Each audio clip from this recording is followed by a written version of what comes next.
tree planting projects are created equal. Some use guesswork and a trust me as verification that your trees have been planted. But there's a lot more to the equation. At veritree, we believe the outcomes of tree planting are just as important as the inputs. That means impact that you can see, measure, and share. This includes bespoke photos and videos from the sites where your trees are planted, and easy to understand data and growth progress that is visualized and shareable on your own digital dash. We are raising the standard of restoration by implementing sensors in the field to predict threats to forests like wildfires and drought. And we're benchmarking the progress of these sites through aerial mapping, LiDAR, and sensor data to gauge changes to the ecosystem over time. We're not just planting trees, we're growing forests.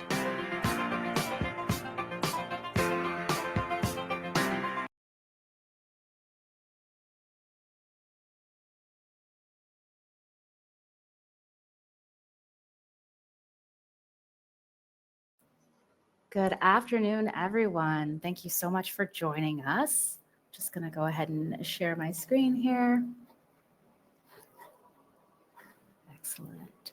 So my name is Montana. I am the Senior Marketing Manager here at veritree, and it is my honor to host today's webinar. So super excited that you're able to join us. Just wanted to go over a couple of housekeeping items before kicking things off. Today's webinar is going to be focused on carbon. We'll be covering carbon financing, carbon monitoring, all fun things carbon.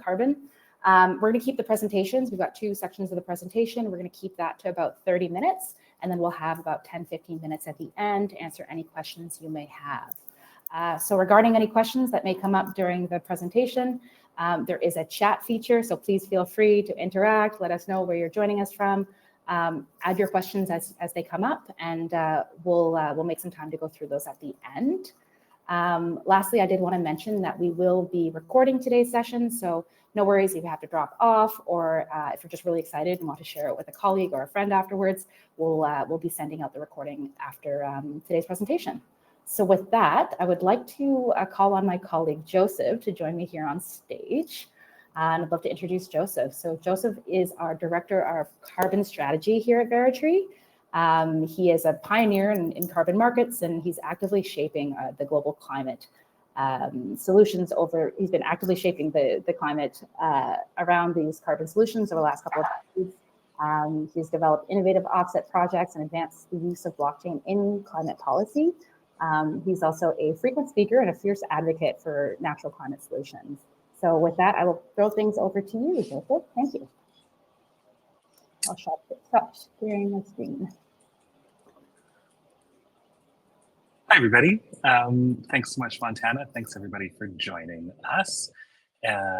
Delightful to speak with you today. So I am now sharing my screen. It looks like that works. So as Montana said, I'm Joseph Pallant. I'm our newest Director of Carbon Strategy here. I mark my 20 years in carbon markets this coming Sunday, and really thrilled at the work we get to do here at veritree, and excited to tell you a bit about it. So we're going to speak a little bit through the opportunity and need for carbon finance, talk a little bit about what is carbon finance, types of carbon offset projects, and then really what we're doing here at veritree to use carbon finance to level up, to leverage the amazing work the team is doing right now into a new market segment, to give us new pathways, new financing runways, and new sort of channels to invest in restoration and protection of nature. So a little bit about the opportunity. You know, the good news is that we do know how to beat climate change. We reduce deforestation, we grow livelihoods while reducing fossil fuel use, and restore the natural world around us. In the complexity of things, sometimes it's good to remember that all of this really has a straightforward foundation. And of course, our challenge is that to do these things right, to do them fairly, and to achieve them at scale, we have to pay for it. They have to be paid for. And so here, carbon finance really presents an opportunity to unlock vast amounts of capital that is focused on climate and pay people to do the work that gets and keeps carbon out of the atmosphere. So here at veritree, the team's been working for years. We've planted hundreds of millions of trees. based on our bedrock of customer, corporate, and societal desire to see nature restored. So many of you on the call are enabling this through your work, are enabling this through your partnership with veritree as buyers or project implementers, for which we're hugely grateful. And now we're adding carbon finance as another tool to fund restoration at scale here at veritree. So what is carbon finance? I'll give you the Joseph's straightforward definition, and hopefully that's helpful. Really paying people to do the work to get and keep carbon out of the atmosphere.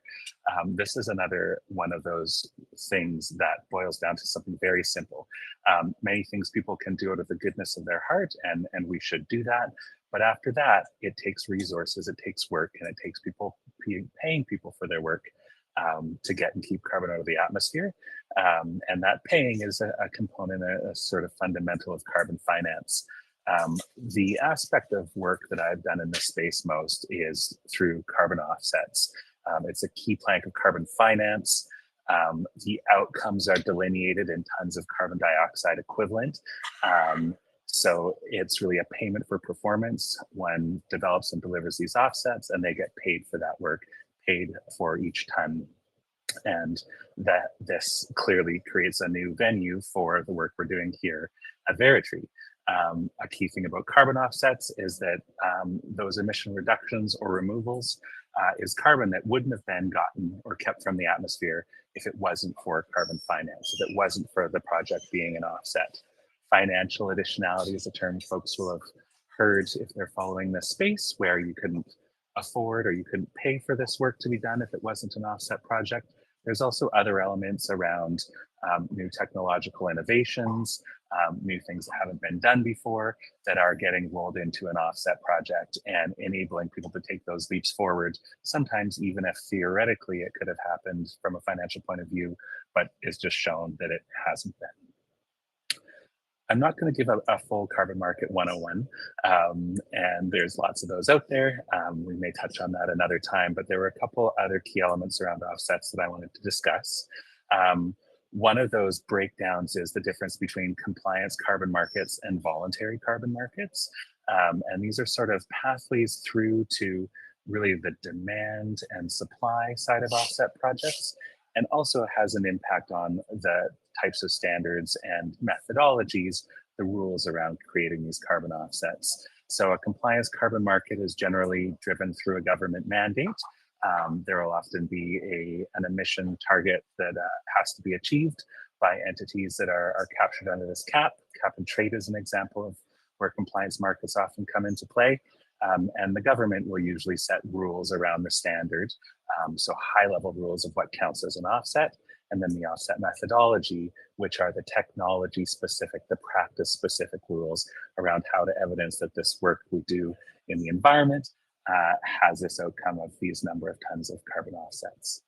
The other main market segment really is the voluntary carbon market, and this is primarily where veritree will be playing in the offset space now. And once again, it's sort of voluntary or opt-in bodies will set the rules around what kind of emissions have to be reduced. How do we quantify these emissions? One of the examples for that is the carbon neutral certified standard, which sets out rules for doing your carbon footprint and what kind of offsets you can use to reduce whatever or offset whatever emissions you weren't able to reduce in-house this year. The other aspect of it, of course, is the offset creation standards and methodologies. So many will have heard of VERA, or that hosts the voluntary carbon standard, or the gold standard, or Plan Vivo.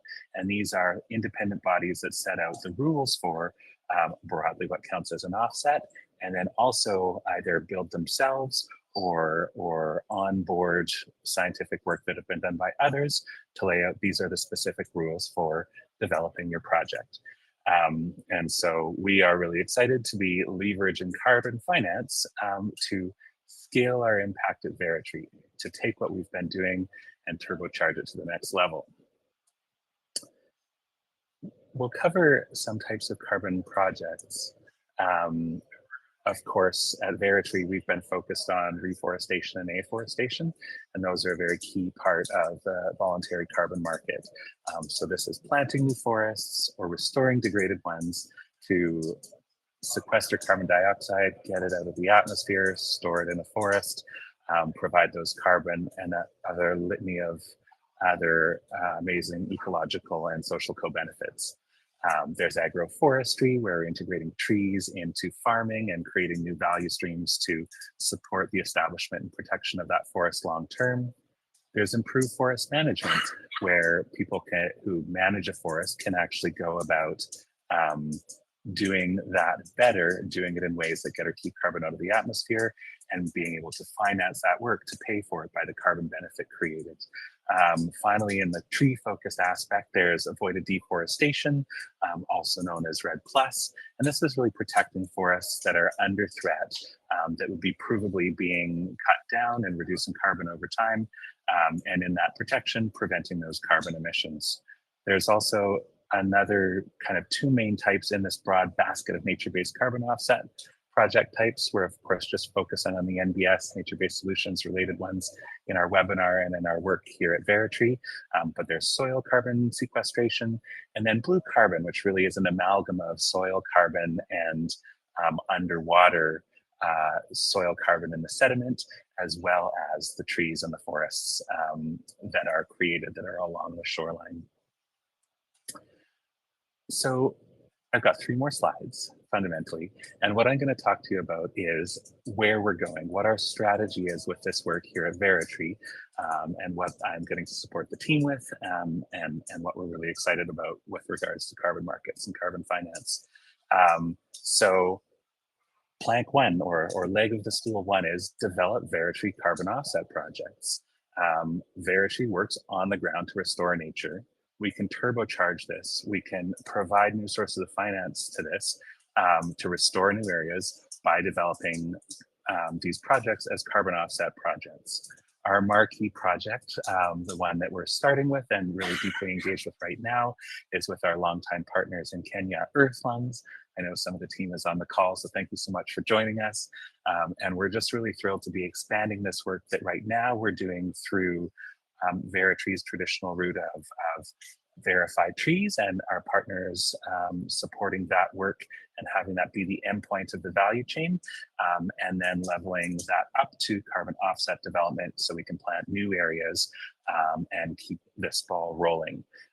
Right now, we're planning on using the gold standard's new methodology for sustainable management of mangroves methodology to design, describe, and credit this project, go through that process of showing how this action achieves a carbon offset.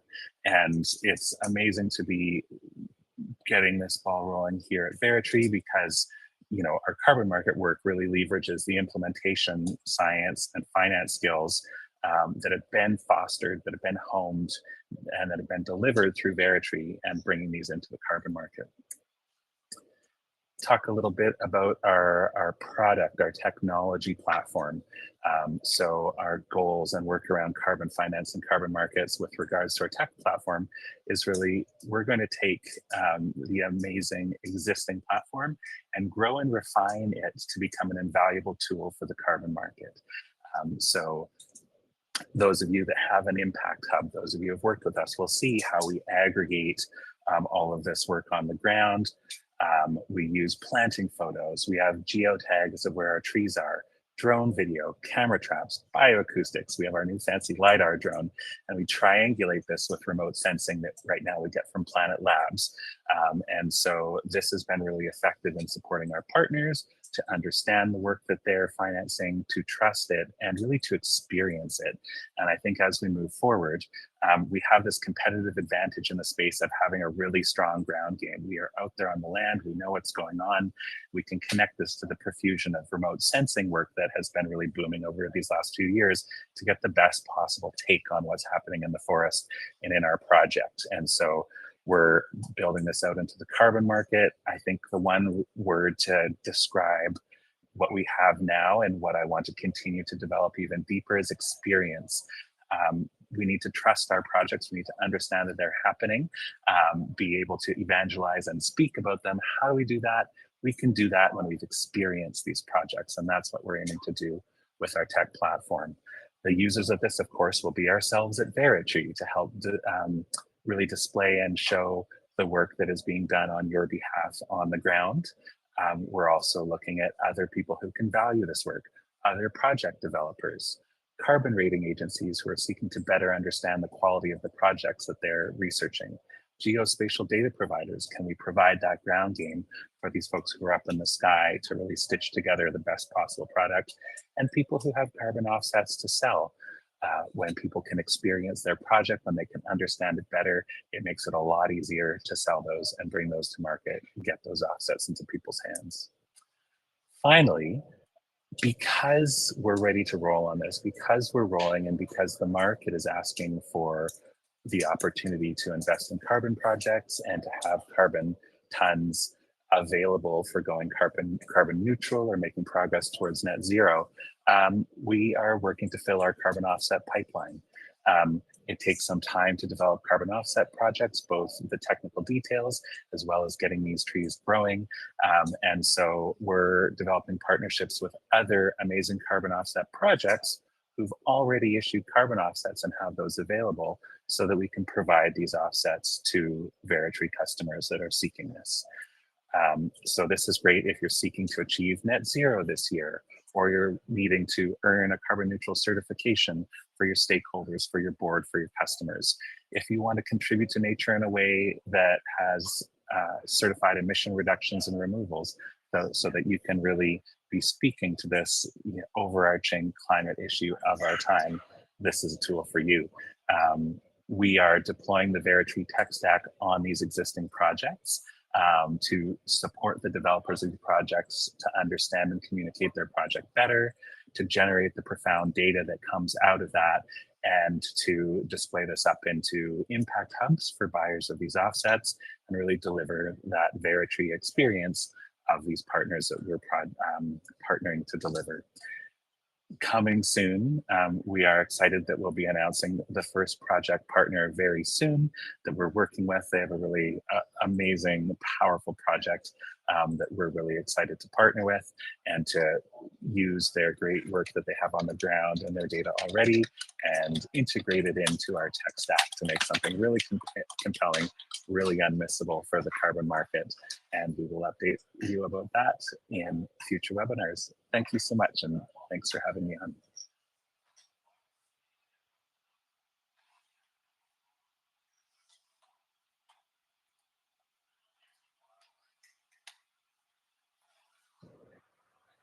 Probably would help if I unmuted.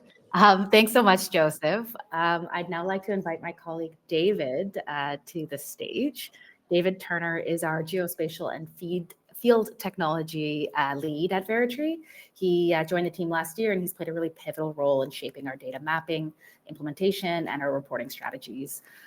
He's really helping to enhance our field operations and overall our impact tracking. So David, if you'd like to join us on stage, that would be great.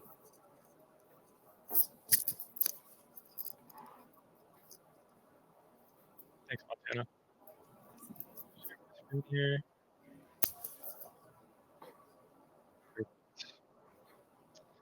Hi, everyone. I'd like to go off of what Joseph was just mentioning and dive deep into the ways we're deploying our technology stack to monitor the carbon in these different types of offset projects.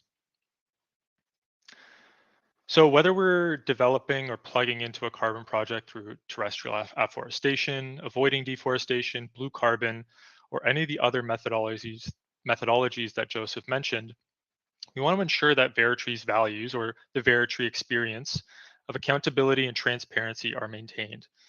And what better way to do that by then deploying what I see as our bread and butter, in situ or ground monitoring technology. If you had attended our previous webinar about our Smart Forest 2.0, you'll have learned about the innovative methods we're using to monitor forests, and we'll be deploying a similar suite of technology to estimate carbon accumulation, calculate additionality, and measure and mitigate project risks in these carbon projects that we're developing or plugging into. So let's start out by talking about veritree's smart design system, the way we are designing and developing reforestation projects in addition to carbon projects. The design of a project is very important, not only for how and where we plant trees properly, but also how to use technology to properly monitor the forest, the growth and survival of young trees, and associated project risks.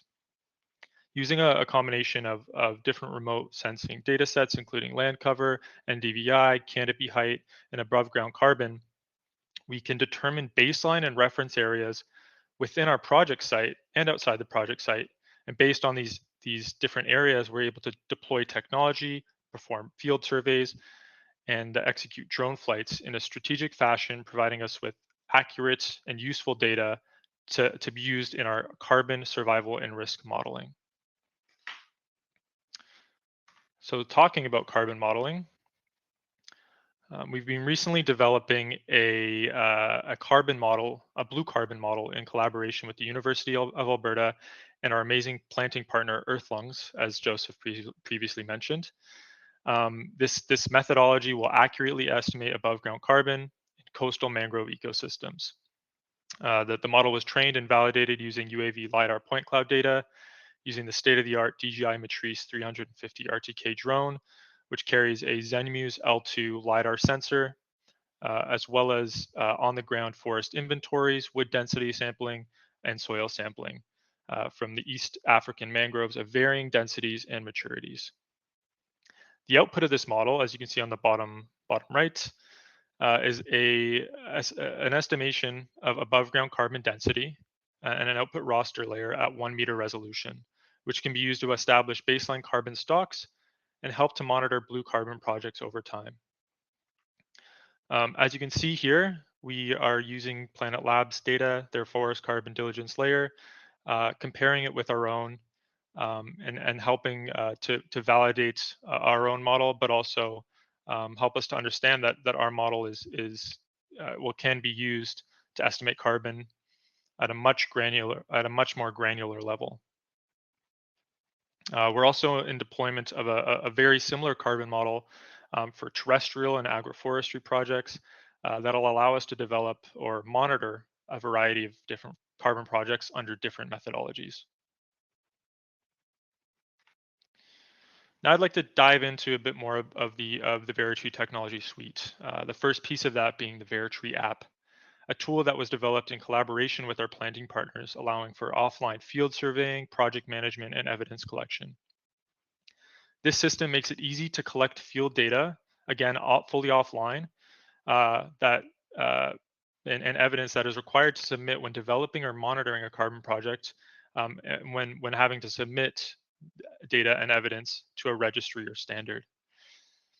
And depending on the site, we will deploy additional in situ technology that monitors the appropriate impacts and risks dispersed throughout the site using our smart forest methodology that I previously talked about.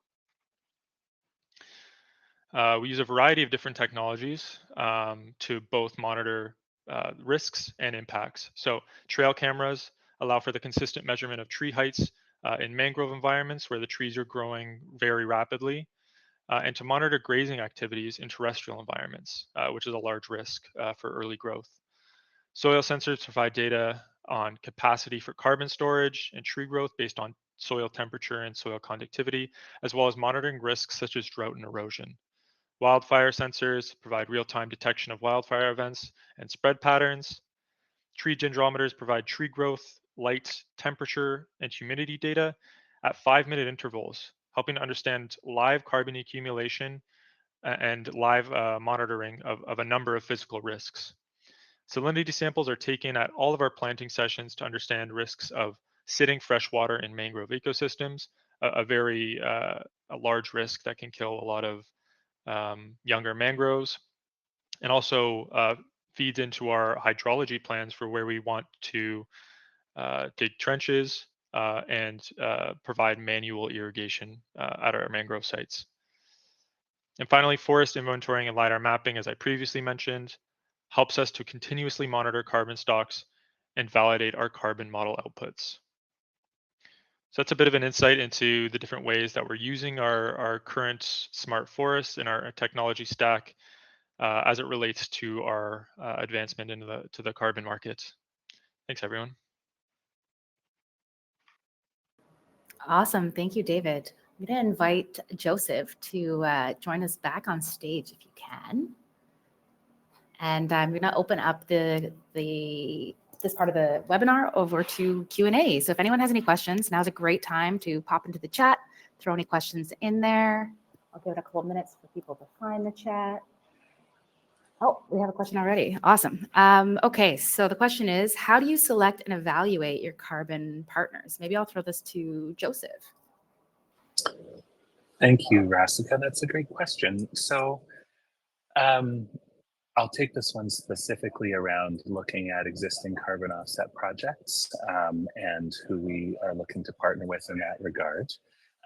So yeah, we actually have an interested buyer who's looking to source carbon offsets through veritree. And so they had a set of requirements and a standard that they're seeking to achieve. And so this gives us some clarity on the type of offset standard that's being used, the start date and vintage of the carbon offsets that we might be securing. So start date is self-explanatory. It's when the carbon offset project started issuing carbon offsets, and vintage really refers to the year that the carbon was gotten or kept out of the atmosphere. And so sometimes different standards, usage standards, will have a window that you need to have carbon offsets issued over, say, the last 5 years or last 10 years. And so there are aspects like that. We're looking for partners who have achieved high quality projects, and we can look into that ourselves by reviewing their project and their project documentation. More and more, there's different offset standard rating agencies, which will do their own deep research on a project and give them a rating. So that's helpful to triangulate our understanding of the benefit of the project. And then there is a significant aspect of the interest, willingness, and sometimes readiness to integrate and deploy our technology on the ground. David gave a great walkthrough of the different technologies that we use. They are straightforward and make a lot of sense, but you need to, I think, kind of want to be keen to have those integrated to give us the best chance of having a strong partnership, getting really great data, and providing that compelling insight and experience of the project. Thank you. Thanks, Joseph. We have another question here, and I think it's probably well suited for you, David. It says, what are some frontier technologies you see becoming increasingly relevant for in situ monitoring? I think absolutely it's the ability to model carbon at scale and at such high granularity. Now that we have a LiDAR sensing drone, we're looking into methods to take LiDAR samples, interpolate between those LiDAR samples using satellite imagery, and be able to take to form a wall-to-wall carbon estimation at very, very large sites of over 5,000 hectares. That's something that we're currently doing. Something that I think we could definitely plug into and we're on the frontier of is below ground carbon monitoring, which is something that's notably been hard to scale. Oftentimes it's many soil samples taken and having to ship to the lab and process for the soil organic carbon content. But there's different forms of technology emerging where you basically stick a probe in the ground and you get that reading automatically. So definitely something that I think, especially in blue carbon ecosystems where 2/3 of that carbon is stored below ground, the measurement of that below ground carbon is going to be super important in the future. Thanks, David. All right, Lindsay's asking, where are the majority of our existing projects? Maybe over to you, David. So by far, the majority of our existing projects are in Eastern Africa, in those blue carbon ecosystems that I mentioned, in Kenya and Tanzania. There's lots of degraded mangrove forests in those areas and a lot of restoration work to be done. We're also exploring, different areas around the world where we can plug into places where there's existing credits or develop those projects on our own. I don't know if Joseph, you wanted to speak to some of those. All right. Well, next question's over for Joseph anyway. So, Joseph, what are the main challenges you face when developing carbon offset projects, and how does veritree look to overcome them? That's a great question, and that's a big question. It's a great question. I think in terms of challenges, there are the ground-related challenges of doing something at a massive scale to get and keep carbon out of the atmosphere. And so I'm really thrilled to be joining Veritree because of our really strong track record of being able to achieve that ourselves and with our planting partners. So Earthlungs has been on the ground doing all of these aspects of growing the seedlings or the propagules, getting these to site, getting these established, keeping these monitored, and so that work to dent the universe, to make a change on the landscape is one of the major challenges, and I'm really thrilled that we have been really delivering that at scale very well for quite some time. The other aspect is working through this process of showing how this action achieves this many tons of carbon dioxide equivalent benefit in the atmosphere, and walking through the standardization and certification process of making that carbon offset. When I got started in this space, we didn't have any reforestation offset methodologies. And so I was on the team that helped write the world's first one that was proposed to the UN Clean Development Mechanism. And a couple years later, we were working here in British Columbia to do riparian restoration, and there wasn't an eligible methodology. So I worked with the team that had been developing that project to actually write the world's first ISO 14064-2 reforestation methodology. Now we have amazing tools by Verra, by Gold Standard, by other standards in the space. And so one of those big hurdles to successfully develop big projects has been overcome, which is that we have thorough, robust, tested ways to design something on the ground that's going to create a significant carbon benefit, and that we could evidence and prove that with third-party verification out the far side. So, I think it is doing good stuff on the ground, having available tools to quantify that benefit, and then marching through that slog of evidencing that there. So those are kind of key aspects in how we're looking at addressing those. I would also say that the availability of great project sites to do compelling work, communities that are keen and engaged and excited to have us there, doing this work, supporting the work that they're doing, and continuing to move the ball forward in society to make sure that people are continuing to feel empowered, that things are not without hope, that we can do these things in our everyday life, we can invest in these real things that get and keep carbon out of the atmosphere. That again is one of the major issues that I'm really thrilled to be tackling with the team here and with all of you on the call. Thank you, Joseph. All right, I have another question here from Joe. They're asking, as a partner who's already investing into the mangrove project in Kenya, how do I think about value between simply giving money per tree versus purchasing carbon offsets? My understanding is that a lot more mangroves will be planted for the same financial amount when it's straight donation rather than carbon credits. Yeah, this is a great question, Joe, and thank you for asking it. This is fundamentally something that we're still modeling as we advance in the development of our offset project.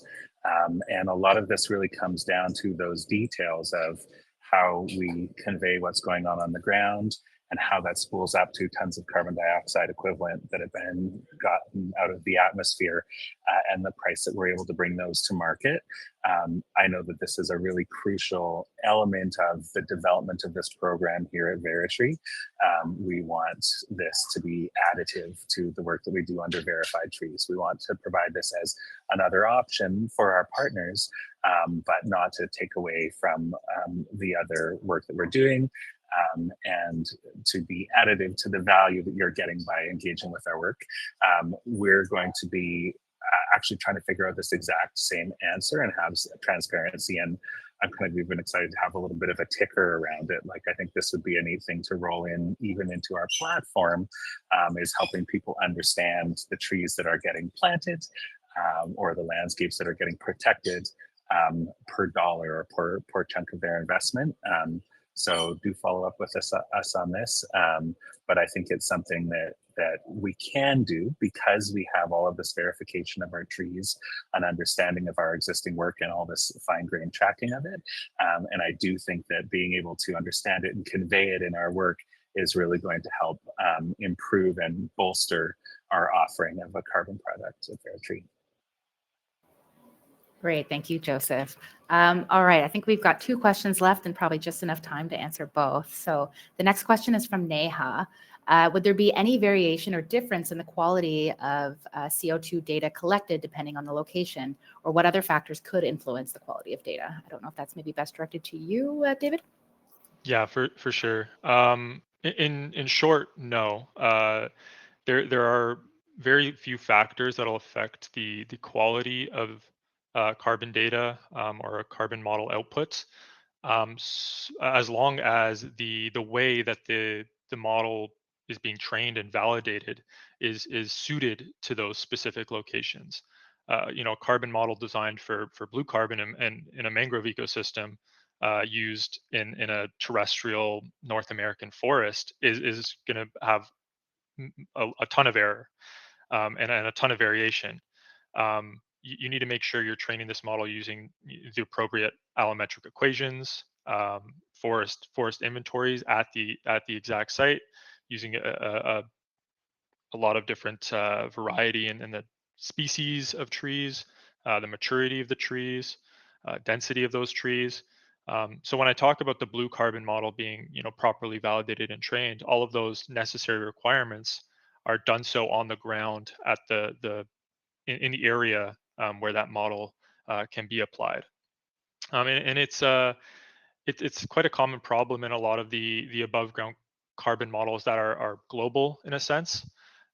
There's inherently going to be a certain amount of error associated with those models as they're being applied, globally, rather than in a specific certain type of ecosystem or area. Thanks. Great question. Thanks, David. All right, this will be our last question. I think it's directed probably to you, Joseph. Can you tell us something about Veritree's position in regards to ETS? Specifically, can you elaborate on the ownership of trees after being invested? Who owns the carbon credits? What are the opportunities to investors in terms of emission trading? Sure thing. So ETS, I believe, being referred to as emissions trading systems. And so common forms of that are cap and trade systems, what you might have heard of. Also, Canada has an intensity-based cap and trade system, or an OBPS, output-based pricing system, which is similar to cap and trade, but rather than requiring absolute emission reductions, it requires emission reductions per unit of polluting commodity created fundamentally. So I would say Veritree doesn't have a position on ETSs. We're functioning primarily, fundamentally in the voluntary carbon market. There's the question about who owns the trees after they're invested and who owns the carbon and where do they go. So for our new projects, the carbon part of the process of getting certified to a carbon standard is evidencing of ownership of the carbon benefit being created by the project. On private land, that's very straightforward. If you own the land, you'll own the carbon benefit. On public lands, of which we have a lot in Canada, it's complicated, but usually one will go through a process to evidence that you have the rights to the carbon benefit being created through that implementation of a project on the landscape. Tree ownership fundamentally doesn't change based on it being a carbon project, and it's a good clarity that we are making claims to the ownership and conveying the ownership of the carbon benefit, but not speaking to the ownership of the trees or the land. Though that would be fun, wouldn't it, if we could do that too. What are the opportunities for investors in terms of emissions trading? I'd say that we don't have opportunities for those now in our projects. And I don't see that specifically on the roadmap. At the same time, were there a situation where we could advance our work, get more trees into the ground, I'm sure that we would be following up on all of those avenues. Thanks so much for the question. Wonderful. Well, that wraps it. Thank you, everyone, for joining us this afternoon. Like I said, we will be sharing out the recording afterwards, so keep an eye out for this in your email, and we hope to see you at your next one. Thank you so much. Thanks to our presenters as well. Thank Thanks, you. everybody. Bye. Bye.